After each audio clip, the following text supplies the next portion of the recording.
जय माता दी, जय महेश्वरी शारदा माई जी की। हम पहुंच चुके हैं शारदा माई जी के धाम में। ये है मैहर की मटेश्वरी शारदा माई जी। और मालिका में क्या लिखा है शारदा मैया के बारे में, दुर्गा मैया जी के बारे में, काली मैया जी के बारे में, सारी मटेश्वरी जी के बारे में क्या लिखा है थोड़ा बहुत बताने का आपको प्रयास करता हूँ। तो सबसे पहले शारदा मैया जी के बारे में क्या लिखा है कि सारला करीबे कुट लबाउड़ा कटक लागी बेगोड़ा, कालिया बोदारे 12 हाथे खंडा बाहर इबे से ही बेड़ा। यानी सारला मैया, झंकड़ की सारला मैया उड़ीसा की, जिन्हें सरस्वती मैया जी का भी रूप बोला जाता है। वो कूट करेंगी, कूट यानी ऐसा षड्यंत्र करेंगे कि कटक में लगेगा गोड़, यानी लड़ाई लगेगी। और उसी समय कालिया बोदा में, जो कि उड़ीसा के कटक का बहुत बड़ा शमशान है, वहां से 12 हाथ का खंडा निकलेगा। यानी कई लोग बोलते हैं 12 हाथ लंबा खंडन तलवार निकलेगा, कई लोग बोलते हैं कि 12 द्वादश गोपाल निकलेंगे। अलग अलग मान्यता है सबकी। तो पहला तो ये हुआ। दूसरा दुर्गा मैया जी के बारे में क्या लिखा है कि पाताल कालिका आसी लबौड़ा मर्तरे करीब खेला, संभलपुर माता संभलाई भक्तन को करीब कोड़ा। यानी काली मैया मर्त यानी पृथ्वी पर खेल करेंगी, माता काली मैया। और उसी समय संभलपुर की माता संभलाई जो है वो भक्तों का कोड़ यानी भक्तों का रक्षा करेंगी। आगे क्या लिखा है, माता दुर्गा देवी दुर्गति नाशिनी भिन्न भिन्न तंक रूपा सेते बेले हंसते खप्पर धारणी पापिंग का करीब हत। यानी माता दुर्गा देवी जी के बारे में भी लिखा है कि माता दुर्गा देवी जो दुर्गति नाशिनी है, उनके भिन्न भिन्न रूप हैं। और उसी समय वो हाथ में खप्पर धारेंगी और पापिंग का करीब हत, पापियों लोग का नाश करेंगी, हत्या करेंगी, हत्या करेंगी। और बहुत कुछ लिखा है। यही जो शारदा मैया के बारे में जो बात कर रहा हूँ, वही मंत्र परीक्षा लेंगी कालिया बोदा में। और कई माताएं मंत्र परीक्षा लेंगी। यही शारदा मैया जिन्हें सरस्वती जी का रूप बोला जाता है, वही जो घमंड करता है ज्ञान का, नागांत वेदांत योगांत सिद्धांत, उसको जितना भी याद रहे मंत्र परीक्षा के समय उनके जीवा में बैठ जाएंगी, संभूत हो जाएंगी और वो नहीं बोल पाएगा, मंत्र गलत बोल देगा और उसको तलवार से काट दिया जाएगा। ठीक इसी प्रकार का कुछ वर्णन रामायण में मिलता है कि कैसे जो कुंभकर्ण था वो ब्रह्मा जी का तपस्या करता है इंद्रासन के लिए, लेकिन माता सरस्वती जी बैठ जाते हैं उसकी जीवा पे और वो गलती से बोल देता है निद्रासन, और ब्रह्मा जी बोल देते हैं तथास्तु और उसको निद्रासन मिल जाता है। फिर रावण बहुत ज्यादा मनौती करता है ब्रह्मा जी से कि मेरा भाई है, सोए रहेगा क्या करेगा, तो उनको आशीर्वाद मिलता है कि 6 महीना कम से कम 6 महीना में एक बार जागेगा। इसी प्रकार लिखा है कि योगिनी माता, चंडी माता, चामुंडा माता, अष्ट दुर्गा माता सभी महाप्रभु कल्की जी के धर्म संस्थापना कार्य में सहयोग देंगी। एक जगह क्या लिखा है कि भैरवी डाकरे पृथ्वी कंपिबे दुष्ट होइबे विनाश, और 64 योगिनी खप्पर को घेनी बोली खाई बे मांस। यानी मातेश्वरी भैरवी जी के डाक से पृथ्वी कंपेगा, पृथ्वी कांपेगा और दुष्टों का विनाश होगा, दुष्टों की छाती फट जाएगी, मर जाएंगे। और 64 योगिनी खप्पर को घेनी, यानी 64 योगिनी माता खप्पर को हाथ में रख के बोली खाई बे मांस, घूम घूम के मांस खाएंगी। तो ऐसी बहुत कुछ चीज लिखी है। लेकिन जो माता के भक्त हैं उनको माता दर्शन भी देंगे, शेर पे सवार होकर माता वैष्णो देवी दर्शन देंगी, भक्तों की हर तरीके से रक्षा करेंगी। कई अनुसार काली माता निकल गई है दुष्टों को नाश करने के लिए, भक्तों की रक्षा करने के लिए। तो हम लोग अभी अपने होटल में वापस आ चुके हैं क्योंकि वहाँ मंदिर बंद हो रही थी, ज़्यादा देर हो गया था। तो यहाँ से कार्यक्रम आगे शुरू करते हैं। उसके पहले बता देना चाहता हूँ, ये जो मैंने माता का नाम वाला पहना है ये यहीं से हमको मिला था। और ये बात सही है कि शौक के लिए और डेली यूज के लिए नहीं पहनना चाहिए, इसको भी हम शूट के बाद उतार देंगे। तो हमारा यही मैसेज है कि ऐसा नहीं पहने। जैसे अभी नवरात्रि चल रही है तो भविष्य मालिका में माताओं के बारे में क्या लिखा है इसके ऊपर बात करना हमने उचित समझा। सबसे इंटरेस्टिंग पॉइंट पे बात करेंगे, आग लगना। जो आप देख रहे हैं खड़ी गाड़ी में आग लग जा रहा है, बड़े बड़े गोदामों में आग लग जा रहा है, होटलों में आग लग जा रहा है, मंदिरों में आग लग जा रहा है। महाकाल मंदिर में आग लग गई, गिरिजा देवी मंदिर में आग लग गई, बहुत से मंदिरों में आग लग गई। और अगर मालिका की माने, शास्त्रों की माने, तो जब देवी देवता स्थान छोड़ते हैं तो मंदिर के ध्वजा या गर्भगृह में आग लग जाती है, चोरी हो जाती है, क्योंकि उनके रहते वहां ऐसा हो ये संभव नहीं है। तो मालिका की माने तो अष्ट चंडी, हर चंडी, नर चंडी, कटक चंडी, हिंगुला माता, चर्चिका माता, जितनी माताएं हैं, 9 कोटि कात्यायनी, 9 करोड़ कात्यायनी माता, 64 योगिनी माता, सभी प्रभु के धर्म संस्थापना के लिए निकल चुकी हैं। माता काली जी का जिसमें विशेष योगदान है। ये सारी माताएं दुष्टों का विनाश करेंगी और भक्तों की रक्षा करेंगी।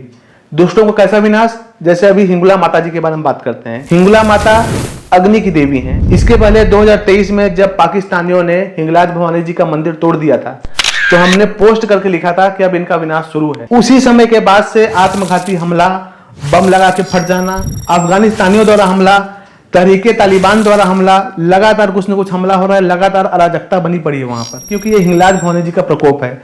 आगे ये घटना बढ़ती चली जाएगी। सन 2019 में अमेजन में आग लगी, अभी अल्जीरिया में आग लगी, कनाडा में आग लगी, भारत में जगह जगह आग लग रही है। ये हिंगुला माई का प्रकोप है। मालिका की माने तो 7 बार पृथ्वी घूमेंगी और पूरा जला कर राख कर देंगी। जितनी माताएं हैं, जैसे हिंगुला माता, जो काम वासना में अधिक है उसे हिंगुला माता जी के खप्पर में पड़ेगा, जो चोरी करता है वो इन माता के खप्पर में पड़ेगा, जो मांस खाता है वो चामुंडा माता के खप्पर में पड़ेगा। अलग अलग पापों का अलग अलग फल देंगी माता और भक्तों की रक्षा भी करेंगी। उनका विशेष है, मालिका में लिखा है, प्रभु जगन्नाथ जी बोलते हैं कि मेरे भक्तों को गिन कर वापिस करना, कि इस दल में कोठ दल, गहन दल, पद्म दल, अनंत दल, नित्य दल, जो 5 दल हैं, उसमें जितने जितने भक्त हैं उसकी पूरी संख्या दी गई है और उसको बोलते हैं कि हे माता, आप सभी मेरे भक्तों को गिन के वापस करना। तो इस प्रकार से माताएं रक्षा करेंगी। फिर से आते हैं मातेश्वरी हिंगुला माता जी के बारे में। ये बहुत विशेष है, इसलिए मैं आपको बता रहा हूं, आगे बहुत प्रकोप देखोगे आप इनका। हिंगुला माता, हिंगलाज भवानी माता पार्टीशन के समय अब पाकिस्तान में चली गई हैं, जो बलोचिस्तान में उनका ओरिजिनल मंदिर, इनको नानी मंदिर भी बोलते हैं, ओरिजिनल ऑथेंटिक मंदिर वहीं पर है। और ये माता सती जी का जो अलग अलग स्थानों में शरीर गिरा था, जो 51 शक्तिपीठ बने हैं, तो सती मैया का वहां सिर गिरा था बोलते हैं, तो वहां हिंगुला माई जी स्थापित हुई हैं। आपको उनकी विशेषता बताता हूं। यही हिंगलाज भवानी माता का रूप राजस्थान में तनोट माता मंदिर में है, जहां पर सन 1965 के भारत पाक युद्ध में 3000 बम पाकिस्तानियों ने गिराए थे, जिसमें से 400-450 उनके परिसर में गिरे थे। कहां? तनोट माता मंदिर के। और उसके एक दिन पहले वहां के मेजर को स्वप्न दी थी माता कि यहाँ बम गिरेगा, आप लोग हमारे परिसर में आ जाओ। तो उनकी बात मान के वहां परिसर में गए भारत के सैनिक, और आप विश्वास मानिए एक भी बम वहां नहीं फूटा। आज भी वहां जिंदा बम ऐसे प्रमाण रखे हैं दैवीय शक्ति के। और ये देख के जो किशनगढ़ तक अंदर घुस गए थे पाकिस्तानी, ये देख के भारतीयों लोग का बहुत ही मनोबल उच्च हुआ और वे लोग पाकिस्तानियों को खदेड़ दिए। और आज भी प्रमाण के तौर पर वहां जिंदा बम रखे गए हैं। ये तो हुई हिंगलाज माता। इसी प्रकार पार्टीशन में हमने बहुत कुछ खोया है, बहुत से तीर्थ खोए हैं। जैसे कि एक तलवंडी है पाकिस्तान में, सिख भाइयों का तीर्थ है, अभी सिख भाई लोग जाने भी वाले वहां पर, हर साल जाते हैं। और एक सेंधा नमक का पर्वत है, जिसको नमक कोह बोलते हैं या कोहे नमक बोलते हैं, जो कि झेलम नदी से सिंधु नदी तक फैला हुआ है। बोलते हैं कि 80 करोड़ साल पुराना पर्वत है। उसका भी कहानी सती माता से संबंधित है। जब सती माता जी यज्ञ में अपना प्राण त्याग दी थी, तो शिव जी के जो नेत्रों से अश्रु निकले थे, वो एक पुष्कर में गिरे थे और एक यहाँ गिरे थे, जिसकी मैं बात कर रहा हूँ नमक कोह की। वहां पर एक कटस राज मंदिर बना हुआ है अभी भी। और शिव जी के उन्हीं 2 अश्रुओं से 2 ताल बने, एक तो राजस्थान पुष्कर में और दूसरा कटस राज में, अमृत कुंड नाम से। तो हमने बहुत कुछ खोया है। फिर से आते हैं हिंगलाज भवानी के ऊपर, क्योंकि माताओं की बात चल रही है। मालिका में क्या लिखा है कि हिंगुला बुलिब सप्त 12 मही बुद्धि ज्ञान न रहीब, यानी हिंगुला माता 7 बार इस महीने में पूरी पृथ्वी में घूमेंगी, लोगों की बुद्धि विज्ञान सब खत्म हो जाएगा। और एक जगह लिखा है कि कला नल नामे हिंगुला बहिब जल धारा सुखी जीव, यानी कला नल, कल प्लस अनल, अनल यानी आग, यानी हिंगुला माता के प्रकोप से जल धार सूख जाएगा, इतनी गर्मी बढ़ेगी और इतनी जगह अग्नि लगेगी। मात्र शक्तियों के बारे में मालिका ने तो कहा ही है। हमारे शास्त्र क्या कहते हैं?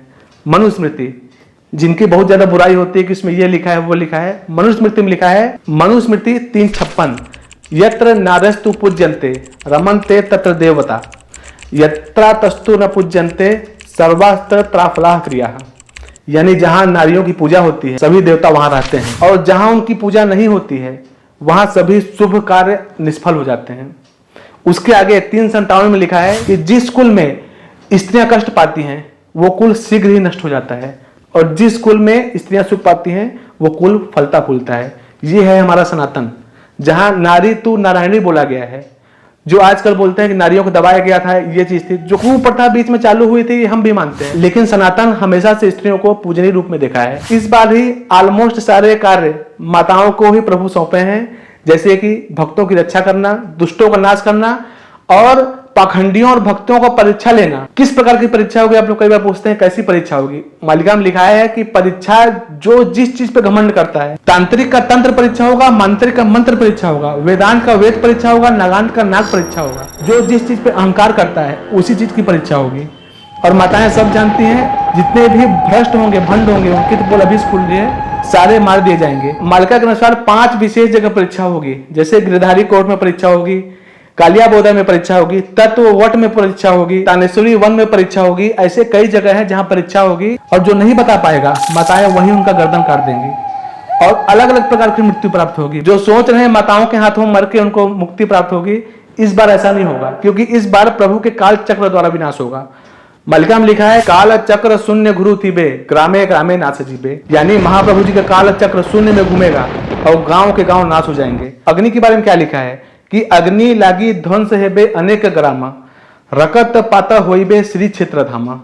अग्नि से अनेक ग्राम नष्ट हो जाएंगे और श्री क्षेत्र जगन्नाथ मंदिर में रक्तपात होगा, जो कि कई बार हो चुका है, आने वाले समय में भी होना है। बचाव का क्या रास्ता है? सबसे पहले शाकाहारी हो जाएं, सदाचारी हो जाएं, पास्ट में जो भी किए उसे भूल जाएं, कोई गिल्ट न रखें। अभी से शाकाहारी हो जाएं, मांस छोड़ दें, शराब छोड़ दें, व्यभिचार छोड़ दें, असत्य छोड़ दें, दूसरे का हक लूटना छोड़ दें और निर्मल मन से पूरी समर्पण के साथ प्रभु जी के शरण में आ जाइए।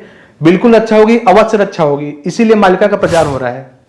और माताओं के बारे में क्या लिखा है, थोड़ा टॉपिक लाइट करते हैं। मालिका में माताओं के बारे में लिखा है, अगर हम ब्रह्म कुमारी की भी माने तो उनका भी कहना है कि आने वाले सतयुग में स्त्रियों का शासन होगा, और शासन नहीं तो उनको मुख्य कार्यभार तो दिया ही जाएगा, यानी स्त्रियों की अधिकता रहेगी। मालिका भी यही बोलती है कि आने वाले समय में स्त्रियों को विशेष अधिकार मिलेगा। जैसे कि 1 अगस्त 1943 में एक योग पड़ा था जिसके अनुसार सतयुग की शुरुआत हो चुकी है।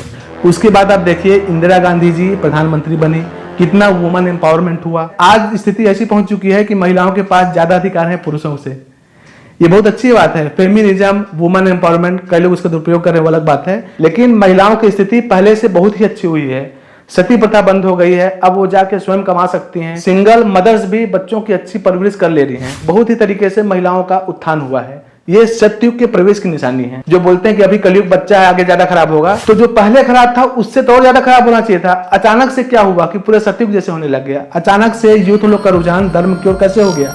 अचानक से जिस महिलाओं को बोलने नहीं देते थे, सती प्रथा कर देते थे कुरीतियों के तहत, आज उनको इतना ज्यादा कैसे उनको शक्तियां मिली हुई हैं, कैसे सारी चीजें कर ले रही हैं, क्योंकि सतयुग का प्रवेश हो रहा है। मालिका कितनी सत्य है अभी मेरे को याद आया तो मैं आपको बता देता हूँ बातों बातों में। मालिका में लिखा है कि रमणी हाथ रे जीबे शासन चंद्र परा है बे क्षेपण जाना।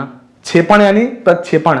रमणी हाथ, रमणी यानी संस्कृत में स्त्री, स्त्री के हाथ में जब शासन जाएगा तो चंद्र परा है बे क्षेपण जाना, चंद्र में प्रक्षेपण होगा और वो सक्सेसफुल होगा। आप अब विकिपीडिया खोलिएगा, 2008 में भारत ने चंद्रयान फर्स्ट लॉन्च किया था। उस समय राष्ट्रपति कौन थी? प्रतिभा पाटिल जी। सक्सेस हुआ। दूसरी बार कब किया? 2019 में। उस समय कौन था राष्ट्रपति? श्री रामनाथ कोविंद जी। जो आप वीडियो देख रहे थे कि मोदी जी से गले लग के रो रहे थे, फेल हो गया। तीसरी बार 2023 में हुआ। उस समय कौन था राष्ट्रपति? महिला, माननीय द्रौपदी मुर्मू जी। क्या हुआ इसका रिजल्ट? सक्सेसफुल हुआ। तो मालिका की अगर बातें हमको स्वयं उसको समझना पड़ेगा, स्वयं हमको डिकोड करना पड़ेगा। अगर उसको लिटरली ले लें, अगर उसको समझना न चाहें तो अलग बात है। जो समझता है वो समझ जाएगा कितना सत्य है। इंडिया में अभी 3 बार ही मून मिशन किया गया है, जिसमें 2 बार सक्सेसफुल हुआ। जैसा कि मैंने अभी हिंगुला माई का बताया कि जो तनोट माता मंदिर में एक भी बम नहीं फूटे थे, वैसे ही आगे जब भारत में परमाणु बम फेंका जाएगा तो फेंका तो जाएगा बहुत ताव से कि हम पूरा नष्ट कर देंगे, लेकिन विश्वास मानिए मालिका के अनुसार एक भी परमाणु बम भारत में नहीं फटेंगे। क्यों? कल्कि महाराज जी अपने ऊपर ले लेंगे। मालिका में क्या लिखा है? जय फुल मालिका कि अग्निर दाहिका शक्ति टाणी आड़िबे से जे कमलापति लो जाई फूला तहीं विदेश ये जीबे हटी। यानी अग्नि की जो दाहिका शक्ति है, जो ज्वलनशीलता है, वो छीन लेंगे कौन? कमलापति, मातेश्वरी लक्ष्मी जी के पति विष्णु जी, कल्कि जी छीन लेंगे, और जो विदेशी सब देख के हट जाएंगे। विदेशी जी बेहटी, रिट्रीट कर लेंगे वो लोग। उसी समय से उन लोग को पता चल जाएगा, सारे विदेशियों को, कि भारत के पास कुछ तो कुछ ऐसा है, क्योंकि ऐसा कोई डिवाइस तो जानते नहीं, कोई ना कोई तो ऐसी शक्ति है जो भारत की रक्षा कर रही है। और उसी समय से वो लोग कल्कि जी को खोजेंगे और खोजते खोजते उनके घर तक पहुंच जाएंगे। वीडियो ज्यादा लंबी हो जाएगी, आपको बॉटम लाइन बता देता हूं कि ये जो समय चल रहा है, संक्रमण काल, कुछ ही समय बचा है, बहुत ही क्रूशियल टाइम चल रहा है मानव समाज के लिए, मानव जाति के लिए। और स्पेशली स्त्रियां, मातृशक्ति, चाहे वो माता के रूप में हो, पत्नी के रूप में हो, बहन के रूप में हो, पुत्री के रूप में हो, उनकी विशेष इज्जत करें, उनकी रक्षा करें, ये आपका कर्तव्य है। सतयुग की शुरुआत का प्रमाण ये भी है कि आप स्टेटिक्स देख लो, जहां स्त्रियों की संख्या अधिक है वो देश अधिक फल फूल रहा है। और विज्ञान भी यही मानता है कि अगर फीमेल फेटिसाइड न हो, कन्या भ्रूण हत्या न हो, तो जो कन्या भ्रूण होती है उसके सर्वाइवल के चांसेस बहुत अधिक होते हैं। पास्ट में एक सर्वे किया गया था कि जिस देश में कन्या भ्रूण हत्या नहीं होती, न के बराबर होती है,